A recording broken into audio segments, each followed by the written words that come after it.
Hi and welcome. Let us go through a critical appreciation of A Tiger in the Zoo, written by George Leslie Norris. The main idea is that Leslie Norris, in his poem A Tiger in the Zoo, expresses the agony, the pain, and the helplessness of a caged tiger who lives in a zoo, and compares its life to that in the jungle when it was free. By using the analogy of encaging an animal and curbing its freedom, the poet brings home a message regarding respecting freedom for all. A tiger is seen on the prowl in the cage. That means the tiger was walking around.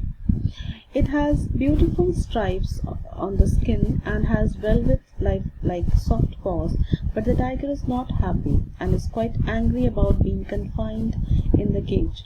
The poet says that if the tiger was not confined in the zoo or the cage, he would have been hiding himself behind the long grass near some water body in order to catch its prey, that is the deer. Also, he would be terrorized, and he would definitely terrorize the residents of the village around the forest area, but the reality is totally opposite.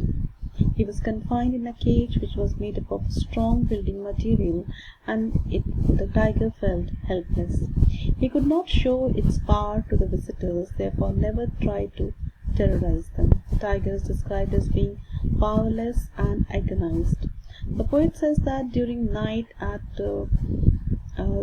also it was alone, hearing the voice of patrolling vehicles of police and looking at the stars. The cage life has totally changed the tiger's personality. The poet is trying to say that the animal, which is famous for its ferocity and freedom, is confined and sad due to the human beings who want to derive pleasure by looking at the tiger in the zoo or the cage.